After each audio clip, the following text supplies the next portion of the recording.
नमस्कार व्यूअर्स, मैं हूं अमीश देवकन और आप देख रहे हैं देश का सबसे लोकप्रिय डिबेट शो आर पार। उत्तर प्रदेश के पूर्व मुख्यमंत्री अखिलेश यादव ने मोहम्मद अली जिन्ना पर एक बयान दिया और कहा कि सरदार पटेल, महात्मा गांधी, पंडित जवाहरलाल नेहरू और मोहम्मद अली जिन्ना ने एक ही संस्थान में पढ़ाई की। वे बैरिस्टर बन गए और भारत की आजादी के लिए लड़े। लेकिन बीजेपी ने इस बयान को बड़ा सियासी मुद्दा बना दिया। खुद यूपी के सीएम योगी आदित्यनाथ ने मोर्चा संभालते हुए अखिलेश यादव पर जोरदार प्रहार किया, वार किया और कहा कि अखिलेश यादव ने राष्ट्र नायकों का अपमान किया है। जिन्ना के नाम के कसीदे पढ़ के उन्हें देश से माफी मांगनी चाहिए। सीएम योगी ने यह भी कहा कि यही जिन्नावादी हैं जो राम भक्तों पर गोली चलवाते हैं। यानी कुल मिलाकर बीजेपी ने इसे मुस्लिम तुष्टीकरण और वोट बैंक की सियासत से जोड़ के रख दिया। उधर दूसरी तरफ ओवैसी वोट बैंक की लड़ाई में नई थ्योरी के साथ मैदान में कूदे।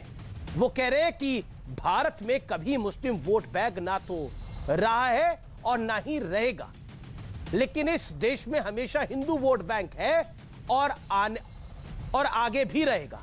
तो आज इसी मुद्दे पर होगी देश की सबसे बड़ी बहस। वोट बैंक की लड़ाई जिन्ना पे आई। आज का आर पार इसी पर।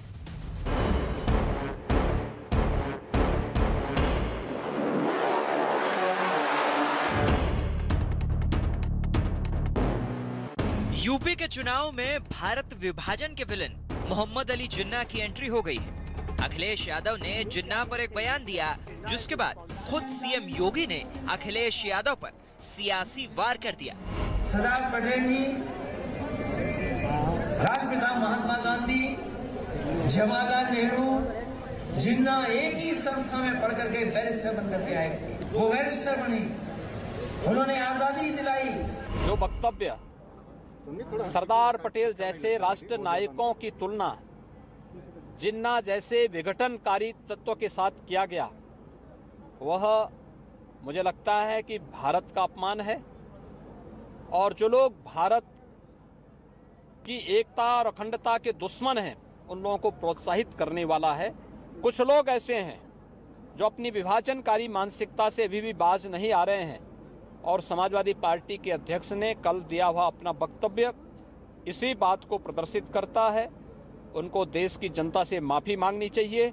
यही जिन्नावादी हैं जो राम भक्तों पर गोली चलाते हैं, और जब भी ये जिन्नावादी आएंगे राम भक्तों पर इसी प्रकार से गोली चलाएंगे।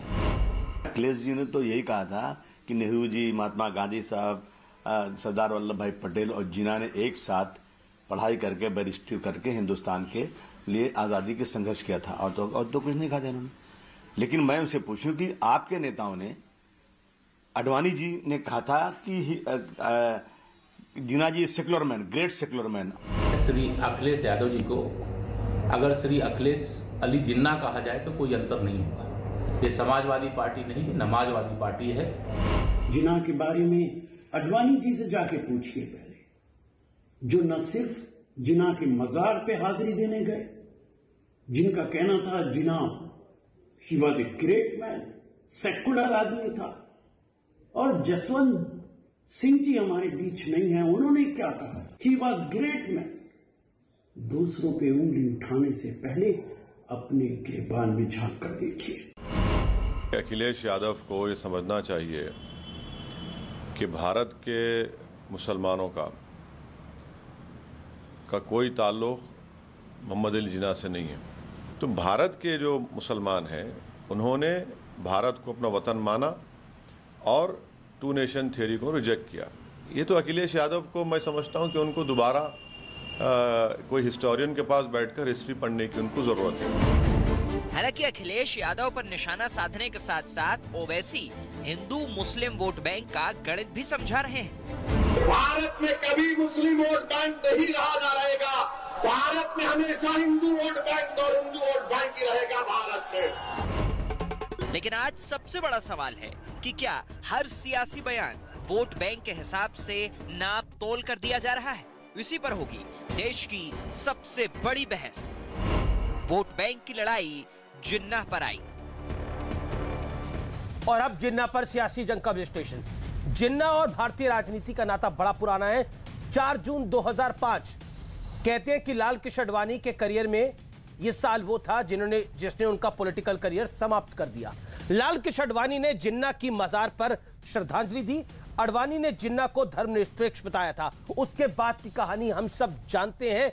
एल.के. आडवाणी को भारतीय जनता पार्टी के कैडर का गुस्सा सहना पड़ा था। संघ ने उनको हटा दिया था और 2009 का चुनाव भी वो हार गए थे। तो जिन्ना के साथ जब जब कोई नेता लगा है उसका बंटाधार हुआ है। मई 2018 अलीगढ़ मुस्लिम यूनिवर्सिटी में जिन्ना की तस्वीर पर विवाद हुआ था। स्टूडेंट यूनियन हॉल में लगी थी जिन्ना की तस्वीर। अलीगढ़ के सांसद सतीश गौतम ने इस पर सवाल उठाए थे, जिसमें जमकर बवाल हुआ था। मैं बढ़ता हूं आगे। 2019 की बात करता हूं, 27 अप्रैल की छिंदवाड़ा की रैली में शत्रुघ्न सिन्हा ने जिन्ना की तारीफ कर दी थी। और यहां पर अगर हम देखें तो कांग्रेस को गांधी से लेकर जिन्ना जैसे नेताओं की पार्टी कहा था।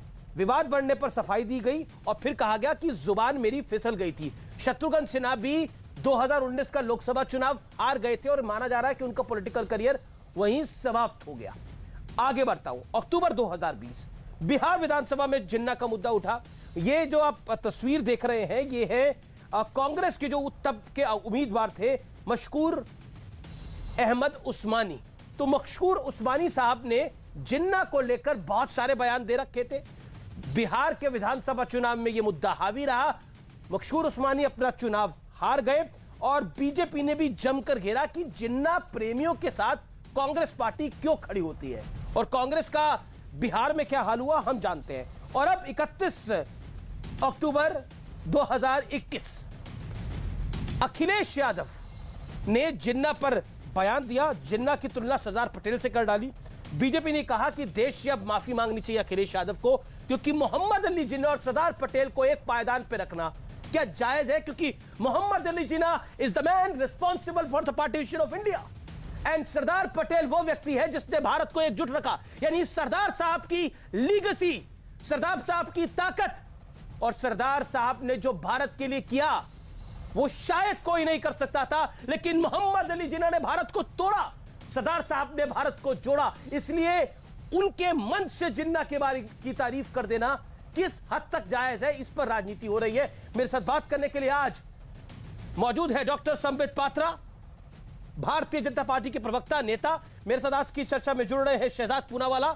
मेरे साथ अजीज खान है, समाजवादी पार्टी के नेता है, उनका अभिनंदन है। मेरे साथ धर्मवीर चौधरी है, बहुजन समाज पार्टी के वरिष्ठ नेता है, प्रवक्ता है। मेरे साथ इस चर्चा में जुड़ रहे हैं असीम वकार साहब, जो कि ओवैसी साहब की पार्टी के नुमाइंदे हैं और उनकी पार्टी के प्रवक्ता है, उनका भी अभिनंदन है। मैं सबसे पहले संबित पात्रा आप ही से शुरुआत करता हूं। 40 सेकंड में एक बात के जवाब दे दीजिए।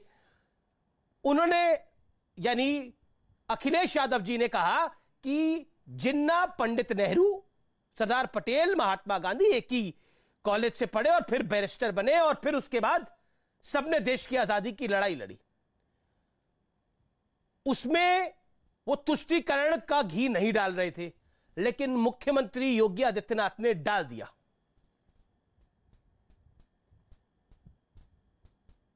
देखिए अमीश भाई, ये हिंदुस्तान की जनता है और मुझे लगता है जो डिबेट आज हम कर रहे हैं, बुद्धिमान लोग बैठे हुए हैं डिबेट में। इतने भी हम अनभिज्ञ नहीं हैं कि कौन किस कारण से जिन्ना के नाम का इस्तेमाल कर रहा है, ये हम समझ नहीं पाए और हिंदुस्तान की जनता समझ नहीं पाए। किस कारण से मुलायम सिंह यादव जी ने कहा था कि अगर आवश्यकता पड़ती तो 16 को मारा है, उससे अधिक राम भक्तों को गोली से मार सकते थे। उस समय भी जनता समझ रही थी कि मुलायम सिंह यादव ने यह क्यों कहा है। और आज भी अखिलेश जी ने सरदार पटेल को जिन्ना के साथ इक्वेट क्यों किया है, यह भी आज हम समझ रहे हैं। देखिए, सरदार पटेल को लेकर जिस प्रकार का एक चित्रण, जिस प्रकार का एक नैरेटिव, जिस प्रकार का एक माहौल भारतीय जनता पार्टी ने विगत कुछ वर्षों से देश में निर्मित किया है, यह आवश्यक था। बहुत वर्षों से दलगत पॉलिटिकल राजनीति के कारण, पारिवारिक राजनीति के कारण नेहरू जी को बड़ा बनाया गया, सरदार पटेल को छोटा रखा गया। तो स्वाभाविक रूप से जब सरदार पटेल अपने वास्तविक स्वरूप में आए, भारतीय जनता पार्टी, प्रधानमंत्री नरेंद्र मोदी जी के कारण, अमित शाह जी के कारण, तो अन्य पार्टियों को लगा कि चलो हम भी इस पूरे बहती गंगा में हाथ धोते हैं, सरदार पटेल का गुणगान करते हैं। मगर आप सोचिए, सरदार पटेल का गुणगान भी ये स्टैंड अलोन रूप से नहीं कर सकते थे।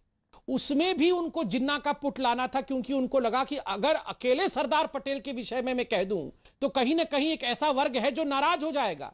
इसलिए इसमें भी जिन्ना का तड़का लगा दिया जाए ताकि तुष्टीकरण के माध्यम से मेरा जो कोर वोट बैंक है वो नाराज नहीं हुई। इसी कारण से बहुत सोच समझ करके, ये अनायास ही जीप फिसलने वाली बात नहीं है, बहुत सोच समझ करके ये लाइन डाला गया है कि जिन्ना साथ में पढ़ता था और उसने भी आजादी दिलाई। केवल पटेल ने नहीं दिलाई। जो एक वर्ग खुश हो जाए, दूसरे वर्ग को खुश करना है तो जिन्ना का तड़का भी लगाना पड़ेगा, तो सोच समझ के। अमीश भाई, मैं समाप्त कर रहा हूं सिर्फ इतना कहते हुए, इस देश में हो क्या रहा है आप सोच के देखिए। 4 दिन पहले हम डिबेट कर रहे थे और उसमें पक्ष और विपक्ष था कि भारत के हारने पर, पाकिस्तान के जीतने पर इंडिया में सेलिब्रेशन होना चाहिए या नहीं होना चाहिए। अगर आप पाकिस्तान जिंदाबाद के नारे लगाते हो तो क्या गिरफ्तारी होनी चाहिए, नहीं होनी चाहिए। समाजवादी पार्टी इसमें विपक्ष में खड़ी थी। कुछ दिन पहले अलीगढ़ मुस्लिम यूनिवर्सिटी में जिन्ना की तस्वीर उतर सकती है या नहीं उतर सकती है, यह विषय चर्चा का था। अमीश भाई, बड़े दुख के साथ कह रहा हूं, पाकिस्तान से तो हम निपट लेंगे, सर्जिकल स्ट्राइक कर लेंगे, एयर स्ट्राइक कर लेंगे, मगर ये पाकिस्तान के अब्बा जान जो हिंदुस्तान के अंदर बैठे हुए हैं, इन अब्बा जानों से कैसे निपटेंगे, ये हमें सोचना पड़ेगा। जी, मैं अजीज खान का रुख करता हूं। अजीज खान, इस विवाद में पड़ने की आवश्यकता क्या थी? देश जोड़ने वाले से देश तोड़ने वाले की आप बराबरी कैसे कर सकते हैं? इसके पीछे लॉजिक क्या है? देखिए अमीश जी, बड़ी गंभीरता से मैं संबित पात्रा जी की बात को सुन रहा था। देखिए वो कितनी सफाई से बात कर रहे थे।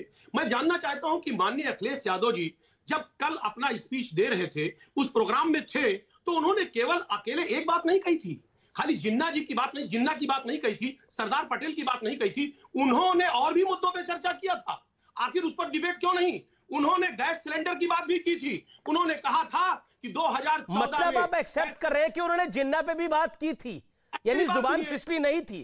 क्योंकि आपके एक प्रवक्ता कह रहे थे जुबान फिसली थी, आप कह रहे थे कि जिन्ना पे भी बात करी थी, सिलेंडर पे भी बात करी थी, यानी जिन्ना पे भी बात की गई थी। तो विषय तो नहीं, तो मेरा सवाल यह है कि देश जोड़ने वाले से देश तोड़ने वाला बराबर कैसे? मेरा सवाल यह है आपसे। सिलेंडर, आप सिलेंडर दिखा लीजिए, सिलेंडर को आगे रख लीजिए, लेकिन सिलेंडर को आगे रखने से जिन्ना थोड़ी छुप जाएगा। जिन्ना के विषय में तो बात रखी ना आपने। मैं उसी मुद्दे पे आ रहा हूं। अमीश जी मुझे मौका दें। बिल्कुल अमीश जी मुझे मौका दें। बोलिए बोलिए। माननीय अखिलेश यादव जी ने यह भी कहा था कि 2014 में गैस का सिलेंडर कितना था? 546 रुपए था, आज 992 हो गया है। उन्होंने कहा था कमर्शियल गैस का रेट उस वक्त जो 900 रुपए था, आज 2000 के पार हो गया है। और कानून व्यवस्था की स्थिति क्या है? अरे तो गैस सिलेंडर की आप लोग बात कर लेते हैं, जिन्ना वाली गैस क्यों निकाल लिया आपने? ये गैस जहरीली है। नीचे वसूली को लेकर के जिस तरीके से हत्या की जा रही है, ये बहुत शर्मनाक है। ये भी बात कहा था। उन्होंने कहा था निहत्थे किसानों को कुचला जा रहा है। अच्छा, एक अजीज खान साहब, आप तो उनका पूरा भाषण ही रिपीट करने लग गए। वो अखिलेश जी का भाषण हमने पूरा सुना था और उस भाषण को चैनल्स पे, हर चैनल पे दिखाया भी गया है, हमारे चैनल पे भी दिखाया गया है, हमारा रीजनल चैनल है उसमें भी दिखाया गया, हर चैनल पे दिखाया गया। मैं आपसे सवाल सरल पूछ रहा हूं, जिन्ना पर उन्होंने क्यों बोला था? आप मुझे कह रहे हैं कि गैस का सिलेंडर था, उन्होंने रेप पे भी बोला, गैस के सिलेंडर पे भी बोला, उन्होंने हर चीज पे बोला, सृष्टि में जितनी चीजें हैं सब पे बोला, पर जिन्ना पर क्यों बोला? मैं सवाल ये पूछ रहा हूं, जवाब क्या है इसका? ये जिन्ना वाली गैस क्यों निकली? नहीं, आ रहा हूं ना, आ रहा हूं, उसी मुद्दे पे आ रहा हूं। हाँ। अनीश जी मुझे मौका दें। माननीय अखिलेश यादव जी ने ये नहीं कहा, उन्होंने ये कहा था कि ये साथ में पढ़े थे। ये बताइए, अगर आपके साथ में कोई भी शख्स पढ़ता है, स्टडी करता है, ठीक है, आगे क्या बोला? आगे क्या बोला? आगे क्या बोला? उन्होंने विचारधारा की बात नहीं कही थी, उन्होंने कहा था साथ में पढ़े। आगे क्या बोला? आगे क्या बोला? हाँ, साथ में पढ़ने के आगे क्या बोला? उसको इनकार नहीं कर सकते आप। नहीं, बिल्कुल मैं इनकार नहीं कर रहा। अरे मैं कौन तो इनकार करने वाला? ये तो तथ्य है ना, सच्चाई बोली अखिलेश जी ने। उसके आगे क्या बोला? उसके आगे क्या बोला? साथ में पढ़े तो पढ़े, तो उसके आगे क्या बोला? उसके आगे क्या बोला? आगे क्या बोला? हाँ बोला। उसके आगे आप तोड़ मरोड़ कर पेश करिए, यही बोला। नहीं, उन्होंने उसके आगे बहुत सारी बातों को रखा। देखिए, मेरा काम नहीं है तोड़ मरोड़ के पेश करना। ना ना ना ना ना ना ना ना ना, मेरा क्यों काम होगा तोड़ मरोड़ के पेश करना? बोलो तो मैं वाइट दोबारा सुना दूंगा, इसमें फजीयत आपकी होगी। मैं नहीं चाहता आपकी फजीयत हो भरी महफिल के अंदर, मतलब बहुत सारे लोग देख रहे हैं, मैं बिल्कुल नहीं चाहता कि आपकी इस तरह की फजीयत हो। उन्होंने क्या बोला मैं आपको पढ़ के सुना देता हूं। अगर आप चाहते हैं कि लाइव टेलीविजन में मैं एक बाइट चलाऊं और आप गलत साबित हो, आप चाहते हैं, मैं इस तरह के कार्यक्रम नहीं करता, जिस आप चाहते हैं तो मैं वो कर देता हूं, आपकी चॉइस पे छोड़ता हूं मैं, ये ऑप्शन आपकी है। You want me to play that bite, I will play that bite again. लोग दोबारा सुनेंगे उस बाइट को। 10 सेकंड का मौका। अरे मैं आप ही को मौका दे रहा हूं सर। अजीज भाई ये ऐसे, अजीज भाई आपका नाम इतना खूबसूरत है अजीज, आपसे तो मैं सरल सवाल पूछ रहा हूं इतना, आप क्या चाहते हैं मैं वो बाइट दोबारा प्ले करूं? आप ये चाहते हैं? देखिए अमीश जी मेरा एक निवेदन है, मेरा ये निवेदन है कि क्या संबित पात्रा जी आडवाणी जी से बड़े नेता हैं? उन्होंने जो स्टेटमेंट दिया, तो आडवाणी जी का हाल नहीं देखा आपने? 2005 में कहा, तो आप ठीक है, आप आडवाणी जी से बराबरी कर रहे हैं, मतलब आडवाणी जी का हश्र नहीं देखा? क्या हुआ पॉलिटिकल हश्र? 2009 का चुनाव हार गए थे एल के आडवाणी, सत्य को ना संबित पात्रा जुटवा सकते ना अजीज खान जुटवा सकते हैं। 2009 का चुनाव लाल कृष्ण आडवाणी हार गए थे, और क्यों हारे थे? जिन्ना की वजह से हारे थे। ये एल के आडवाणी को भी पता है, बीजेपी को भी पता है। नहीं तो फिर अब आप क्या कह रहे हैं? अब आप बताइए, अब आपने लाइन बदल ली, अब आप बाइट को दोबारा प्ले करना नहीं चाहते। देखिए अब संबित पात्रा का जवाब ले तो संबित पात्रा 30 सेकंड नहीं है, हम उन लोगों में से नहीं है जिन्होंने अंग्रेजों से माफी मांगी। टू नेशन की थ्योरी किसने दी? टू नेशन की थ्योरी देने वाले आज ये सलाह नहीं देंगे, वीर सावरकर जी और डॉक्टर तो सावरकर बढ़िया थे, जिन्ना सावरकर खराब, जिन्ना बढ़िया। हमको राय नहीं देंगे। ये तो नई लाइन आप सावरकर पर सवाल खड़ा कर रहे हैं। यादव जी ने सिर्फ ये कहा था कि वो यानी सावरकर खराब थे और जिन्ना बढ़िया थे, ये तो नई परिपाटी बना रहे हो आप लोग। ओके, इसमें तो आप लोगों को असाउद्दीन ओवैसी का साथ भी नहीं मिल रहा। एक सेकंड देखिए, धर्मवीर चौधरी भी कुछ कहना चाहते हैं, असीम वकार और शहजाद जी भी हाथ खड़ा करें। Sambit a quick reaction, then Asim Waqar साहब। देखिए अमीश भाई, मैंने बड़े ध्यान से और धैर्यपूर्वक सुना। मुझे आश्चर्य इस बात का है कि अभी भी जिन्ना के बचाव में पूरी तरह से समाजवादी पार्टी के प्रवक्ता उतरे हुए हैं। जिन्ना इनके कितने अजीज है कि यहां तक इनको कहना पड़ रहा है कि जिन्ना टू नेशन थ्योरी के प्रदाता नहीं थे। जिन्ना के कारण से टू नेशन थ्योरी नहीं हुआ, उसके तो दायक जो है, जो रिस्पॉन्सिबल था, वो वीर सावरकर थे। आप सोच के देखिए, वीर सावरकर के ऊपर किस प्रकार से ठीकरा फोड़ देना है, और जिन्ना को बचाने का काम इस डिबेट में भी हो रहा है। मैं समझ नहीं पा रहा हूं इस देश में तुष्टीकरण आखिर किस पायदान तक जाएगा कि जिन्ना को बचाने का काम तक शुरू हो जाएगा, पाकिस्तान के आतिशबाजी तक शुरू हो जाएगी। मुझे आश्चर्य होता है। आपको याद होगा, एक दिन आपको याद होगा, मुलायम सिंह यादव जी ने मुंबई में जाकर जब एक लड़की का वहां पर उसके साथ दुष्कर्म हुआ था, बलात्कार हुआ था, विशेष समुदाय के लड़कों का नाम आया था, तो उन लड़कों को फांसी की सजा हुई थी। तब जाके मुलायम सिंह यादव ने कहा था, अरे लड़के तो लड़के हैं, उनसे गलती हो जाती है तो उनको फांसी चढ़ा दोगे क्या? आप सोच के देखिए, ये लोग तुष्टीकरण के कारण बलात्कार जैसे जघन्य अपराध तक को बचाने में, उसको जस्टिफाई करने में लगे हुए। आज ये जिन्ना को जस्टिफाई करने में लगे हुए हैं। जिन्ना को जस्टिफाई, ठीक है। असीम वकार एंड देन शहजाद पूनावाला। असीम वकार, जिन्ना को जस्टिफाई करने में लगे हुए हैं या फिर this is a slip of tongue? क्योंकि ओवैसी साहब ने बोला कि भारत के मुसलमानों को जिन्ना के साथ जोड़ना गलती करना है। नहीं, सही बोला ओवैसी साहब ने। भारत में आप आज़ादी के बाद से आज तक एक भी मुसलमान ऐसा नहीं दिखा सकते जिसने जिना की या तो बर्थ एनिवर्सरी मनाई हो या डेथ एनिवर्सरी। हिंदुस्तान का मुसलमान जिना को नहीं मानता, और जो लोग जिना को मानते थे वो जिना के साथ चले गए थे। मैं अमीश भाई 2-3 बातें बोलना चाह रहा हूँ आपके चैनल पर, बड़ी शांति से सुन रहा था। जिना भाई पुंजा और मीठी बाई के लड़के का नाम मोहम्मद अली जिना, रतन भाई पेटिट के शौहर का नाम मोहम्मद अली जिना, दीना वाडिया के फादर का नाम मोहम्मद अली जिना, नेवली वाडिया के ससुर का नाम मोहम्मद अली जिना, नुसली वाडिया के नाना का नाम और नेस वाडिया के पर नाना का नाम मोहम्मद अली जिना। मैं संबित पात्रा जी से कह रहा हूं कि जिना हकीकत में नफरत के पात्र हैं, क्योंकि जिना का नाम सिर्फ और सिर्फ भारत के बंटवारे के लिए आएगा, भारत को तोड़ने के लिए, खंडित करने के लिए जिना का नाम लिया जाता है। मैं पात्रा जी से कह रहा हूं, पात्रा जी चैनल पर ऐलान कीजिए मेरे साथ कि गो एयर का बहिष्कार, ब्रिटानिया का बहिष्कार, बॉम्बे डाइंग का बहिष्कार, क्योंकि ये जिना के खानदानियों का है, जिना के खानदानियों का है, उनकी नस्ल का है। बोलिए मुझसे, एक बार मेरे साथ बोलिए, कौन सर जिना के साथ खड़ा है? हिंदुस्तान का मुसलमान जिना से बिल्कुल जिना से प्रेरित नहीं है, ना जिना के साथ है, ना जिना को मानता है, ना जिना से मोहब्बत करता है। जिना को भारत को तोड़ने वाले के लिए याद किया जाएगा। ठीक है, संबित जवाब। सर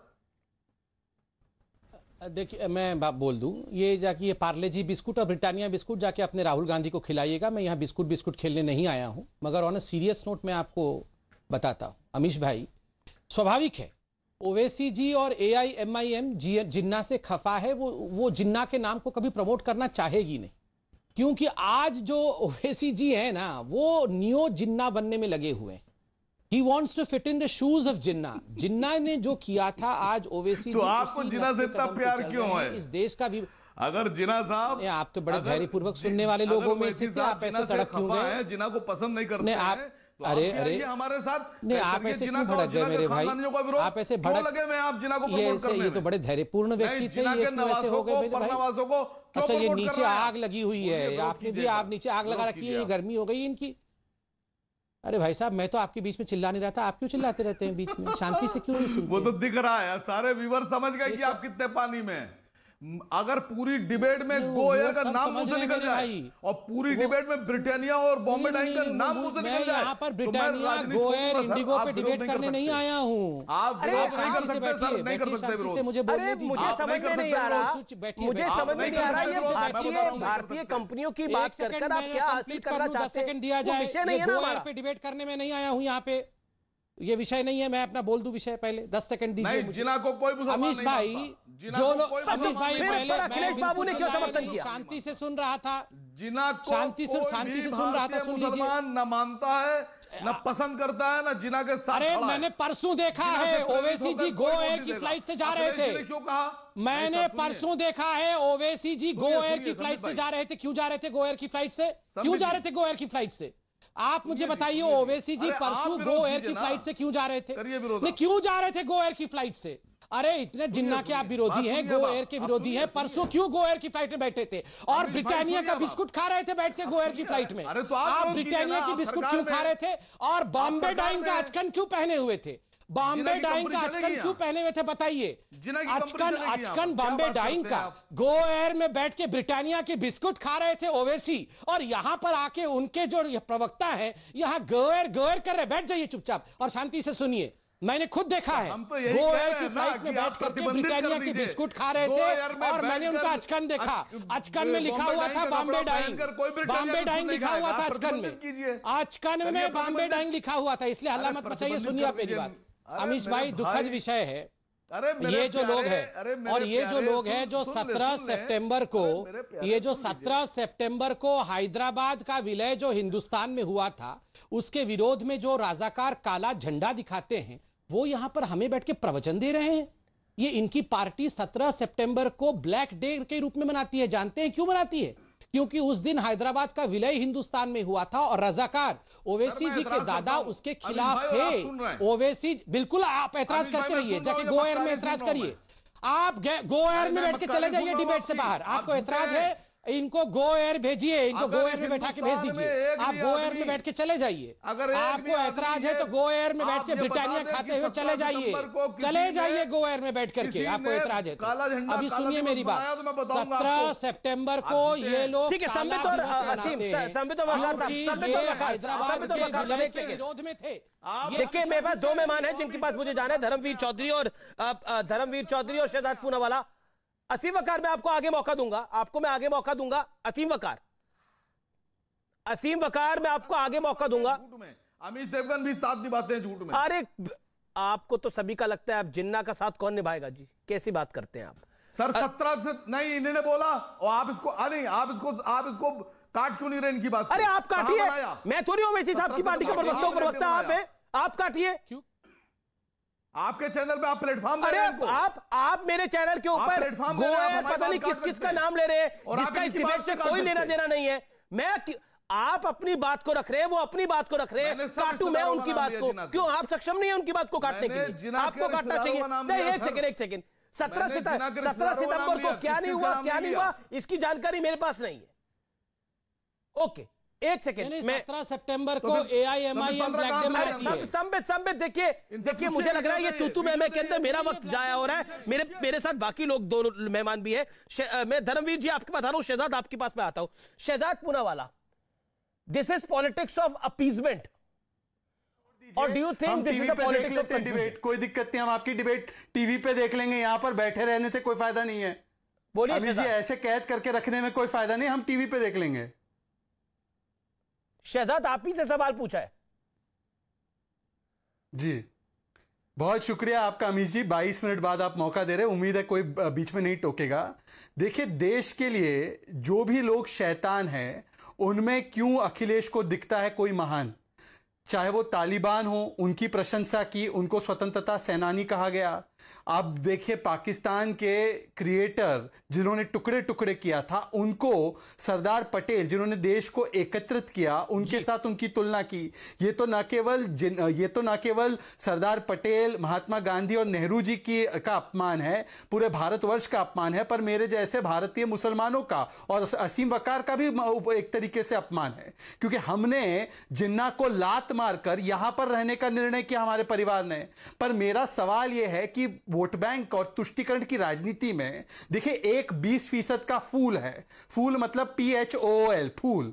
इस फूल के पीछे 4-5 माली लगे हुए हैं। एक हैदराबाद से नया माली आया है, तो बाकी के माली और अति उत्साहित हो चुके हैं। और इसीलिए आपने देखा होगा, कभी अलकायदा के आतंकवादियों के बचाव में, कभी अवैध धर्मांतरण करने वाले मौलानाओं के बचाव में, कभी ये कहते हैं कि देखिए तालिबान स्वतंत्रता सेनानी है, और अभी बाकी कुछ नहीं रहा था तो जिन्ना की प्रशंसा में उतर गए। मेरे दो ही सवाल है, एक तो कांग्रेस पार्टी से, कांग्रेस पार्टी को तो सबसे बुरा लगना चाहिए कि नेहरू जी की भी तुलना इन्होंने जिन्ना के साथ की, तो कांग्रेस पार्टी मौन है। वही कांग्रेस पार्टी जिसने उस्मानी को भी अपने टिकट से लड़वा। और दूसरी बात ये कह रहे ब्रिटानिया, गो एयर, बहुत अच्छे सवाल है। मैं कहना चाहूंगा कि चलिए ब्रिटानिया और गो एयर का बहिष्कार करते हैं। आप बताइए कि जिस पार्टी को रजाकार से आपने लोन पर ली और रजाकार के ही एक तरीके से संस्कृति में आप पले बड़े हैं, और वही पार्टी को आपने आगे बढ़ाने का काम किया, तो मुझे लगता है कि इस पार्टी पर भी उसी तरीके से प्रतिबंध लगना चाहिए जैसे ब्रिटानिया बिस्किट पर लगना चाहिए। क्यों मानते हैं ब्रिटानिया बिस्किट पर पाबंदी लगाने वाले?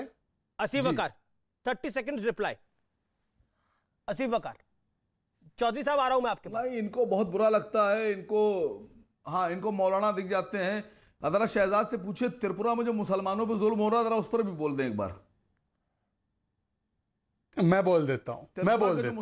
त्रिपुरा पर मुसलमानों में केवल इतना अत्याचार हो रहा है कि आपकी झूठ की फैक्ट्री से ऐसे झूठ निकल कर आ रहे हैं, जिसकी वजह से पूरे देश का माहौल बिगड़ रहा है। जो 12 सबसे बड़े दंगे हुए, भागलपुर, नैली, हाशिमपुरा, मीरठ, मलियाना, वो दंगे करवाने वाली कांग्रेस पार्टी के साथ गले से गले मिलाकर 2004 से 14 तक मलाई चाटने वाले लोग, उनको तब मुसलमानों की किस तरीके की स्थिति हुई इन दंगों में तब समझ में नहीं आया। ठीक है, आज त्रिपुरा में झूठ की फैक्ट्री चलाकर। और मैं आपसे फिर से पूछ रहा हूं, रजाकार की पार्टी का क्या होना चाहिए?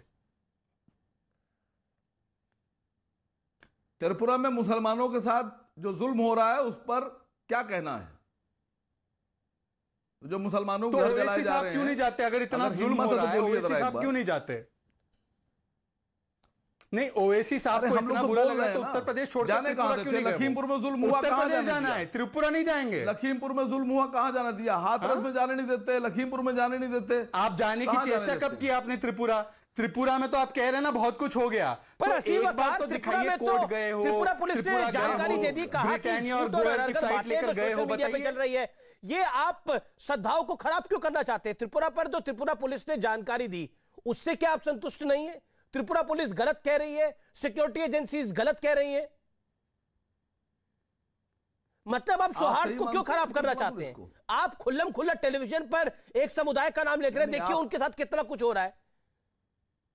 नहीं, क्योंकि ये बड़ी इंपॉर्टेंट बात है। बिल्कुल बहुत। ये देखिए अमीश जी, आप नहीं दिखा रहे त्रिपुरा की खबरें, कोई नहीं दिखा रहे हैं। आपने एक सेकंड, मेरी जबान भी। अरे सत्य नहीं होगा तो क्यों दिखाऊंगा भाई? अगर सत्य नहीं होगा झूठ क्यों दिखाऊंगा मैं? झूठ क्यों दिखाऊंगा मैं? अमीश जी 5 सेकंड, केवल 5 सेकंड। एक सेकंड। धर्मवीर चौधरी के बाद मुझे जाना है। धर्मवीर चौधरी, जो अखिलेश यादव ने कहा, मायावती कह रही है, बहन मायावती कह रही है कि ये सेटिंग है बीजेपी और अखिलेश की, क्यों लगता है आपको? अमीश जी जरा मुझे सबसे लास्ट में आपने नंबर दिया है, जरा तसल्ली रखिएगा, मैं जवाब देता हूं। जी सर।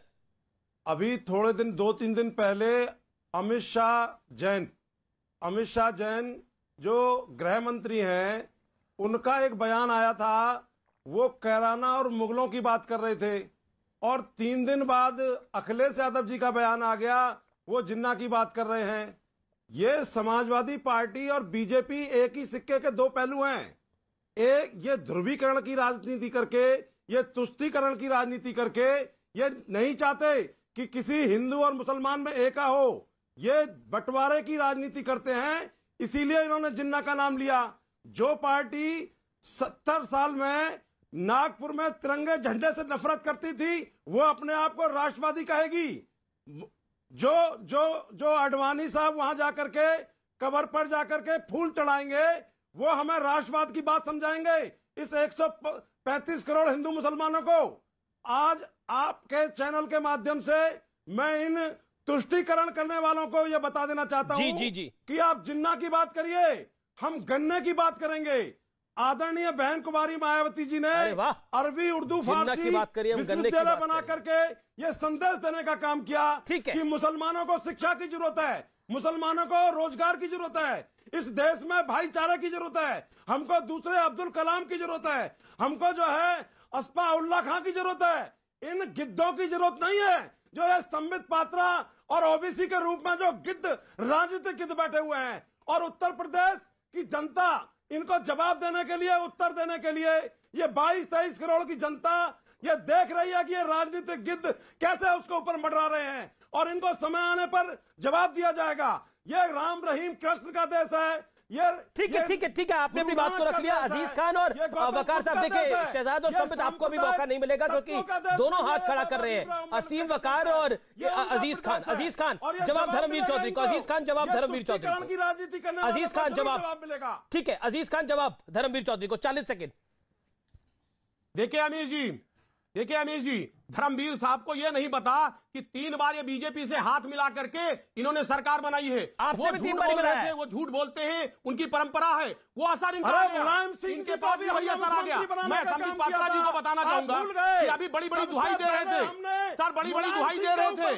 सरदार पटेल जी ने ही आरएसएस पर प्रतिबंध लगाया था, शायद ये भूल गए धर्मवीर जी। आप साथ में रहे बीजेपी के साथ, 3 बार आप रह करके आपने 3 बार रह करके आपने सरकार बनाई है। उनका असर आप पर आ गया है। वो झूठ बोलते हैं, वो झूठे हैं, वो झूठे लोग हैं।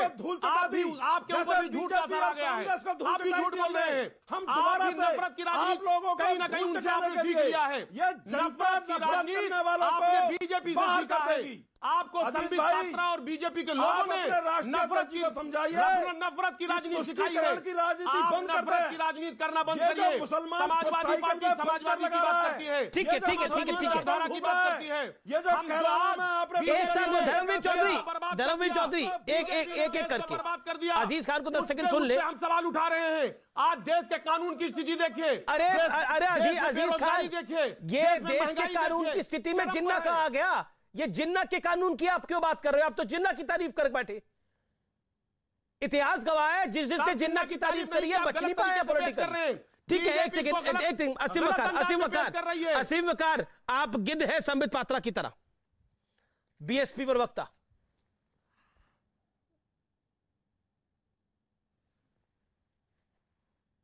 बोलिए असीम, बोलिए। नेता के खिलाफ इस्तेमाल करता है या हमारे खिलाफ, तो हम छोड़ते भी नहीं है। इन्हीं ने कहा कि राजनीतिक गिद्ध, तो 3 बार इन्हीं ने बीजेपी जो गिद्ध है उसके साथ एक गिद्धनी बन गए। इनकी नेता जो थी गिद्धनी बन के उन्होंने गठबंधन किया, और बिहार में हम जैसे गिद्धों के साथ भी इनकी गिद्धनी तैयार थी। गिद्धनी जो थी ना इनकी गिद्धनी, वो हमारे साथ भी गठबंधन में थी बिहार में। तो बोलने से पहले सोचते अगर तो इनको जवाब ना मिलता। 24 करोड़ की जनता में इनका कोई जवाब नहीं है। ये बेचारे मुंह खोल देते हैं, आंखें बंद कर लेते हैं। इनके पास ना कोई तर्क है, ये न वितर्क है, ये कुतर्क करते हैं। हमारा कोई समझौता नहीं था आपके साथ में। ये खामा समझौते का राग अलाप ना पीटा। बताइए, ये आदमी अपनी नेता को नकारे दे रहा है, क्या किया समझौता करने की? ये आदमी अपनी नेता को नकारे दे रहा है, इसकी कोई हैसियत है? अरे आप आपसे हमारा कोई समझौता नहीं था। क्या तुम्हारे बीजेपी से तो था तुम्हारा समझौता? बीजेपी से तो था तुम्हारा समझौता 3 बार। तुम्हारा समझौता बीजेपी से तो था। मान्यवर काशीराम जी का स्टेटमेंट बता दूं तुम्हें। मान्यवर काशीराम जी का स्टेटमेंट सुन लो। बीजेपी से तुम्हारा समझौता था कि नहीं था, ये बताओ। सुनिए, अगर चलिए किसी का कांग्रेस के साथ था, किसी का बीजेपी के साथ था, लेकिन अगर पॉलिटिकल हैसियत की बात होगी तो बीएसपी की पॉलिटिकल हैसियत उत्तर प्रदेश में तो है, और सिर्फ बीएसपी की नहीं है, सपा की भी हैसियत है। आपको अपनी हैसियत असीम वकार प्रूव करनी है कि आपकी हैसियत कितनी होगी, इसमें भी कोई दोहराई नहीं है, ये तो सत्य है ना। सपा और बसपा की तो हैसियत है, लेकिन संबित पात्रा आपको भी गिद्ध कहा गया। और इसके अलावा जिन्ना जो है उस विषय पर बीजेपी बढ़ चढ़ के बोल रही है, योगी आदित्यनाथ बढ़ चढ़ के बोल रहे हैं। सपा कह रही है हमने तो सिलेंडर की भी बात करी थी, वो मुद्दा क्यों नहीं उठाया, हम तो गैस की बात कर रहे थे। तो गैस की बात करते हैं ना, तो जिन्ना जिन्ना क्यों कर रहे थे। बहरहाल जहां तक बसपा का सवाल है, उन्होंने कहा जिन्ना गन्ना। देखिए, ना तो इनको कोई जिन्ना से मतलब है, ना इनको गन्ना से मतलब है, इनका तो पन्ना ही नहीं खुलने वाला है। तो जिन्ना गन्ना पन्ना ये अपने आप रखे अपने पास, हमें उनसे डिबेट भी नहीं करना है। बहरहाल मुझे खुशी इस बात की हुई कि इस बार मुख्तार अंसारी नहीं कहा, अबुल कलाम आजाद कह दिया कि हमें अब्दुल कलाम आजाद ऐसे लोग चाहिए। ये बड़ी बात है, बहुत बड़ा चेंज है। और आप देखिए, मैं आपको एक खबर देता हूं, ये मुख्तार अंसारी जो है ये एक फैक्टर रहा है। बीएसपी जिन्ना जिन्ना करती थी जब तक मुख्तार अंसारी उनके पास थे। मुख्तार अंसारी के बड़े भाई जब से समाजवादी पार्टी में आए हैं तब से जिन्ना जिन्ना जिन्ना का आलाप समाजवादी पार्टी में शुरू हो गया। तो बड़ा खुलासा कर रहे हैं। ये तो कोई खुलासा नहीं है, ये हर कोई जानता है। आप फर्क देखिए दोनों पार्टी। धर्मवीर चौधरी अपनी टर्न पे बोलिए, ऐसा अनफेयर होगा। जवाब देगी आप, अभी चिल्लाइए मत, शांति से मैं कंप्लीट कर लूं। अमीश भाई, मैं तो किसी के बीच में चिल्लाता नहीं। जी जी जी। अमीश भाई, आप दोनों सरकारों के बीच में फर्क देखिए। योगी आदित्यनाथ जी ने मुख्तार अंसारी का क्या किया है, और मुख्तार अंसारी के परिवार को खुश करने के लिए जिन्ना का प्रलाप करके किस प्रकार से तुष्टीकरण की पराकाष्ठा हो रही। दूसरी बात है, आज कांग्रेस पार्टी कहां है, कहां है कांग्रेस पार्टी का प्रवक्ता। जिन्ना के नाम से ये छुपे क्यों हुए हैं, इनके मुंह में दही क्यों जमी हुई है। जवाहरलाल नेहरू को भी इक्वेट किया गया जिन्ना से, मगर आप देखिए ये टेंजेंशियली तुष्टीकरण करेंगे। ये शाहबानों के विषय में तुष्टीकरण करने वाले जी 4 दिन पहले, नहीं एक सेकंड, 4 दिन पहले राहुल गांधी ने ट्वीट करके हिंदुओं को ढोंगी बताया था। त्रिपुरा में आप जानते हैं एवीवीपी के, मैं नाम बता रहा हूं, शिवाजी। मुझे ब्रेक के लिए संबित रुकना पड़ेगा अजीज खान, मैं ब्रेक के बाद आपके पास आऊंगा और आपके पास भी आ रहा हूं मैं शहजाद पूनावाला। एक अंतराल के बाद वापस आ रहा हूं, आप देखते रहिए आर पार। आप देख रहे हैं व्यूअर्स, देश का सबसे लोकप्रिय कार्यक्रम आर पार, और मेरे साथ इस समय मौजूद हैं 5 मेहमान, असीम वकार साहब, संबित पात्रा जी, शहजाद पूनावाला, अजीज खान और धर्मवीर चौधरी। अजीज खान, संबित पात्रा की बात का जवाब, आपको जिन्ना इसलिए याद आया क्योंकि मुख्तार अंसारी के भाई आपकी पार्टी में है, ये तो नया खुलासा है अपनी तरह से। देखिए अमीश जी, संबित पात्रा भूल गए, संबित पात्रा भूल गए कि ज्यादा से ज्यादा अपराधी आज इनकी पार्टी में है। अच्छा, ये हमारे नेता लगातार इस बात को कहते आए हैं कि आप टॉप 50 माफियाओं की सूची जारी करो ना। वो सूची जारी करने के बजाय मुख्तार अंसारी माफिया है कि नहीं है? अभी थोड़े दिन पहले अमित शाह जी आए थे, मैं जानना चाह रहा हूं मुख्तार अंसारी माफिया है कि नहीं है? दूरबीन से मुख्तार अंसारी माफिया है कि नहीं है? एक सेकंड, अजीज खान को दिखाइए। अजीज खान, मुख्तार अंसारी माफिया है कि नहीं है? अरे भाई वो बीएसपी से पूछिए ना, वो तो धर्मवीर जी बताएंगे ना। अरे धर्मवीर क्यों बताएंगे, आप क्यों नहीं बता सकते? उनके पार्टी के हैं। अच्छा, आप बताइए ना मुख्तार अंसारी क्या है? मुख्तार अंसारी माफिया है कि नहीं है? बीजेपी में कौन कौन माफिया है? अरे मैं बीजेपी में है, आपने बोला बीजेपी में माफिया है, मैं बीजेपी से जवाब ले लूंगा, लेकिन आप मुझे बताइए मुख्तार अंसारी माफिया है कि नहीं है? अतीक अहमद माफिया है कि नहीं है? जवाब दीजिए ना। मैं आजम खान साहब का तो नाम ही नहीं ले रहा आपके सामने। मैं तो मुख्तार अंसारी की बात करूं। बताइए मुख्तार अंसारी के बारे में आपके विचार क्या है अजीज? 1 2 3। सर मेरे विचार वही हैं जो ब्रजेश सिंह के विचार हैं। ये बताएं संबित पात्रा जी, ब्रजेश सिंह की पार्टी में शामिल क्यों हो जाते हैं? फिर जब आपके विचार ब्रजेश सिंह वाले ही हैं, यानी जो कि उत्तर प्रदेश के कानून मंत्री का आप जिक्र कर रहे हैं, तो उनकी पार्टी में शामिल हो जाइए। फिर ये देखिए, आज सबसे ज्यादा अपराधी बीजेपी में है। अरे मैं अब जिन्ना की बात ही नहीं कर रहा, जिन्ना पर आपके कोई विचार नहीं है, जिन्ना पर आपके कोई विचार नहीं है। अब आपके विचार मुख्तार अंसारी पे भी नहीं है। मुख्तार अंसारी पे क्या विचार है? अच्छा आदमी है, बुरा आदमी है? सर मैं वही कह रहा हूं। क्या कैसा आदमी? कैसा? भाई अमीश जी आप मुझे बोलने अरे सर आप ही को बोलने का मौका दे रहा हूं। आप कह रहे हो ये सवाल मुझसे मत पूछिए, ब्रजेश कुमार सिंह से पूछिए। मैं तो आप ही से पूछ रहा हूं ना ये सवाल। बताइए ना मुख्तार अंसारी पे क्या विचार है? सर अमीश जी आप मुझे मौका दे। मैं जानना चाह रहा हूं टेनी के जो साहबजादे हैं। अरे टेनी की बात छोड़िए ना, अभी मुख्तार अंसारी के बारे में पूछ रहा हूं जी। टेनी क्या है? मुख्तार अंसारी पे बोलना नहीं चाह रहे। आवाज आ रही है आपको? मुख्तार अंसारी के बारे में पूछ रहा हूं मैं। अपराधी वही मौजूद था। टेनी गलत है। टेनी पे आपके विचार है, टेनी गलत है, ठीक है। मुख्तार अंसारी पे क्या विचार है? क्यों नहीं विचार देंगे? मुख्तार अंसारी पे क्या विचार है? बोलना नहीं चाह रहा मुख्तार अंसारी पे, शहजाद पूना वाला। मुख्तार अंसारी पे तो बोलना ही नहीं चाहते, लेकिन जिन्ना पर गलती से मिस्टेक हो गया है। देखिए अमीश जी, जिनको तालिबान में स्वतंत्रता सेनानी और भगत सिंह जैसे लोग दिखते हो, जिनको जिन्ना में एक महान व्यक्ति दिखता हो, उनके विचार अंसारी के बारे में क्या होंगे उसके लिए ज़्यादा खोज विचार की ज़रूरत नहीं है। आपको तो पता ही है कि वो अंसारी को क्या मानते हैं, अतीक अहमद को क्या मानते हैं। वो तो नए उत्तर प्रदेश की परिकल्पना इनके बलबूते पर करना चाहते हैं। पर सवाल यहाँ पे एक व्यक्ति ने कहा हमें जिन्ना नहीं, हमें गन्ना पे बात करनी है। ये गन्ना की बात हाजी यकूब कुरैशी को लेकर कर रहे थे, जो गला काटने की बात कर रहा था उसके साथ मिलकर गन्ना काटने की बात कर रहे थे। और सवाल मेरा एक और है कि देखिए आज जो बातें की जा रही है, अमित शाह जैन बार बार उन्होंने कहा, हालांकि जैन होना कोई गलत बात नहीं है, पर अमीश जी मैंने किसी के बीच में नहीं बोला। अमीश जी ये तरीका गलत है। चौधरी साहब 30 सेकंड तो दीजिए, वो बात रख ले, फिर आप रख लीजिएगा। अमीश जी ये तरीका पूर्ण तरीके से गलत है। मैं अपनी एक आपत्ति दर्ज कराना चाहता हूं, मुझे मौका मिले। यहां पर अमित शाह जैन 3-4 बार कहा गया। जैन होना कोई बुरी बात नहीं है, परंतु वो है या नहीं उस पर विषय नहीं है। विषय ये है कि क्या जैन समुदाय को गाली की तरह इस्तेमाल किया गया, वो भी राष्ट्रीय मंच पर। मुझे लगता है जैन समुदाय इसका चयन करेगा। और देखिए जिन्ना कौन है? जिन्ना तालिबानी मानसिकता का सबसे बड़ा परिचायक, जिन्ना इस्लामिक स्टेट को कायम करने वाला सबसे बड़ा पहला व्यक्ति। आज उसकी महिमा मंडन करना, उसकी प्रशंसा करना, यह कोई राष्ट्रद्रोह से कम नहीं है। परंतु ये लोग दिखाना चाहते हैं, बताना चाहते हैं कि हम भी शरिया कानून लागू करवाना चाहते हैं, इस्लामिक स्टेट बनाना चाहते हैं। जी मैं अब रुक करता हूं असीम वकार का। असीम वकार, आज ओवैसी साहब ने तो नया पेज चल दिया। एक second Dharmveer Chaudhary, Sambit Patra and Aseem Waqar, no one. Dharmveer Chaudhary आपने अपने वक्तव्य को रखा, मैं आपको आगे मौका दूंगा। आज ओवैसी साहब ने बोला देखिए कोई मुसलमान वोट बैंक नहीं है, लेकिन हिंदू वोट बैंक है। लेकिन हिंदुओं को ठाकुरों में, ब्राह्मणों में, दलितों में, ओबीसी में, कुर्मियों में गिरा जाता है, मुसलमान को तो एक मुश्त गिरा जाता है। तो वोट बैंक कौन सा हुआ?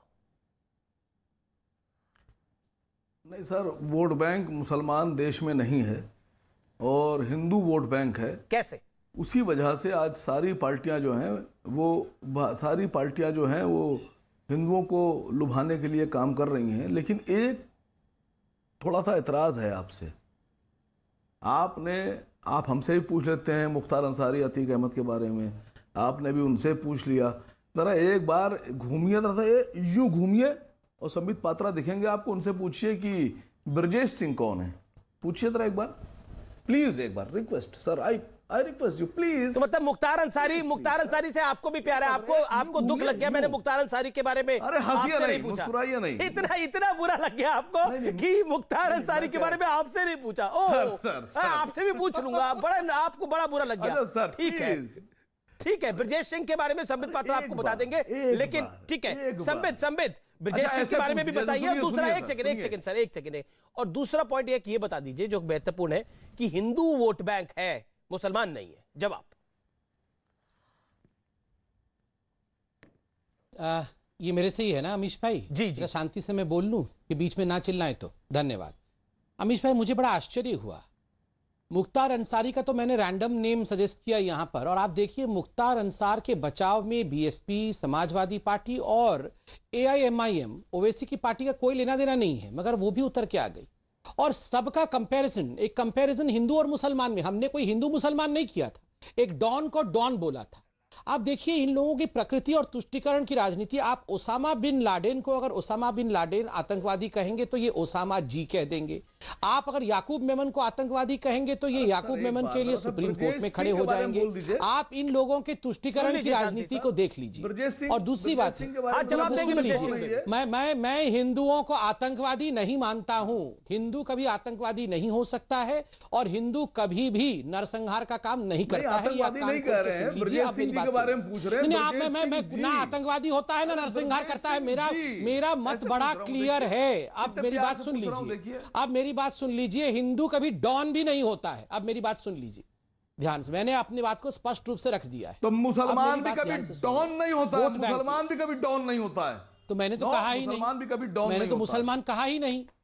तो मैंने तो कहा ही मैंने भी नहीं कहा। तो आप ही बोल रहे हैं। मैंने तो कहा ही नहीं कि मुसलमान डॉन होता है। इसे कहते हैं जैसे अंसारी को बचाने के लिए उतर आए थे। तो आप मुख्तार अंसारी को बचाने में क्या होता है? अमीर देवबंद जी से कह दीजिए आप जिक्र ना करें। आपकी नजर में, देखिए अमीश भाई शांति से मैं बात कर लूं। मैं इनकी बात सुनता हूं और ये दूसरों को बोलने देते नहीं है। ये अच्छी बात नहीं है। मैं शांति से बात करता हूं। मैं कभी दंगे नहीं करता हूं डिबेट में, मगर यहां पर ये दंगे भी करते हैं। आप सुन लीजिए मेरी बात।